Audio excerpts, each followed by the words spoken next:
السلام علیکم دوستو، اردو نیوز کی ایک اور ویڈیو کے ساتھ آپ کی خدمت میں حاضر ہوں۔ دوستو، میٹھے مشروبات چاہے وہ کسی بوتل کی شکل میں ہوں یا شربت کی، ہماری روزمرہ زندگی کا حصہ بن چکے ہیں۔ گھر آنے والے مہمانوں کی توازو ان مشروبات سے ہی کی جاتی ہے۔ اگر کسی مہمان کو بوتل پیش نہ کی جائے تو وہ ناراض ہو جائے گا۔ مہمان اور میزبان دونوں یہ بات نہیں جانتے کہ یہ بوتلیں ہماری صحت کے لیے کتنی نقصان دہ ہیں۔ برطانوی میڈیکل جرنل میں شائع ہونے والی ایک رپورٹ کے مطابق روزانہ کی بنیاد پر میٹھے مشروبات کا استعمال کسی بھی طرح صحت مندانہ نہیں اور یہ کینسر کا باعث بن سکتا ہے۔ بوتلیں، میٹھے شربت، چینی، شکر یا مصنوعی چینی سے بنائے جانے والے شربت، مصنوعی جوس جو دراصل کیمیکلز پر مشتمل ہوتے ہیں، ہماری صحت کے لیے بے حد خطرناک ہیں۔ اس لیے کوشش کریں جتنا زیادہ ان مشروبات سے بچا جا سکتا ہے بچیں۔ شکر آمیز مشروبات کے بارے میں کہا گیا ہے کہ یہ سرطان کا باعث بنتے ہیں۔ برطانوی میڈیکل جرنل میں چھپنے والی رپورٹ کے محققین کا تعلق فرانس سے ہے، جن کا کہنا ہے کہ روزانہ کی بنیاد پر میٹھے مشروبات کا استعمال کسی بھی طرح سے صحت مندانہ نہیں اور اس سے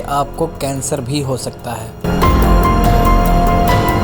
اسی طرح ناقص پھلوں کے رس کا استعمال بھی غیر مفید اور جسم کے لیے نقصان دہ ہے۔ ان فرانسیسی محققین نے تحقیقاتی رپورٹ 9 سال کے دوران جمع کیے گئے اعداد و شمار کی روشنی میں مرتب کی ہے۔ اس رپورٹ کو مرتب کرنے کے لیے ماہرین کی ٹیم نے 1 لاکھ بالغ افراد کے انٹرویوز کیے، جن کی عمروں کا اوسط تناسب تقریباً 43 سال بنتا ہے۔ ماہرین نے تجویز کیا ہے کہ حاصل شدہ ڈیٹا سے ایسے شواہد ملے ہیں جن کے مطابق میٹھے مشروبات سے کینسر پیدا ہونے کا امکان ہے، لیکن ایسا یقینی طور پر ہوگا یہ بات یقین سے نہیں کی جا سکتی۔ لیکن دنیا کے بہت سے ڈاکٹرز اس بات سے متفق ہیں کہ میٹھے کا زیادہ استعمال نہ صرف کینسر بلکہ شوگر سمیت بہت سی بیماریوں کا باعث بنتا ہے۔ اس لیے چینی کو سفید زہر بھی کہا جاتا ہے۔ کوشش کریں جتنا اس سفید زہر سے بچ سکتے ہیں بچیں۔ تازہ پھلوں اور سبزیوں کا استعمال اپنی روزمرہ زندگی کا حصہ بنا لیں۔ موسمی پھل کھائیں جو عموماً زیادہ مہنگے بھی نہیں ہوتے۔ سبزیوں کا استعمال زیادہ سے زیادہ کریں۔ اپنے اور اپنے پیاروں کی صحت کا خیال رکھیں۔